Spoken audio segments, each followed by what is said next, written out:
So, if you were to leave our listeners with a final thought or two, what might that be from what you've learned so far in your journey, which has been a rocket ship of learning? This conversation only happened like a couple of weeks ago. What would you share with our listeners?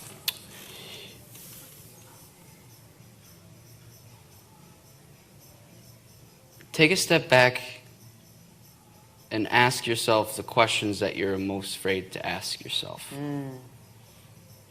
Because if you're going through the motions of life and you might think that what you're doing is amazing, and if it is amazing, that's great, but is it amazing for you?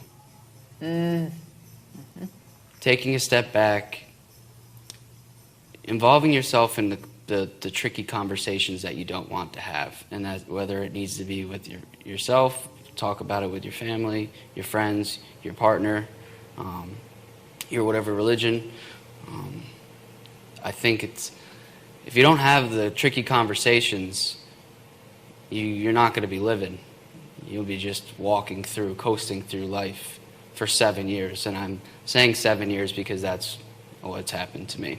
And I wouldn't wish it on anybody. It's a very dangerous thing to just coast. Are the tricky conversations the ones that have emotion in them? Yes. Sharing your emotions. So the connections were a little more superficial.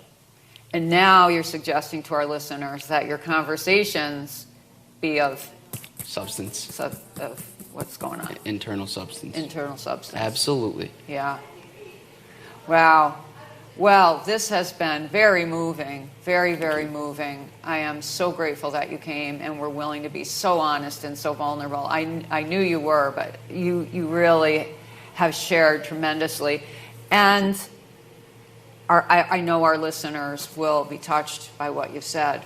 And that is the hope of the podcast, is that folks will come away with an idea or two or recognize, hey, I am lonely. Hey, your story is so powerful because you had an outer picture of a pretty good life and an inner picture of real pain. Yes. And the power of a conversation.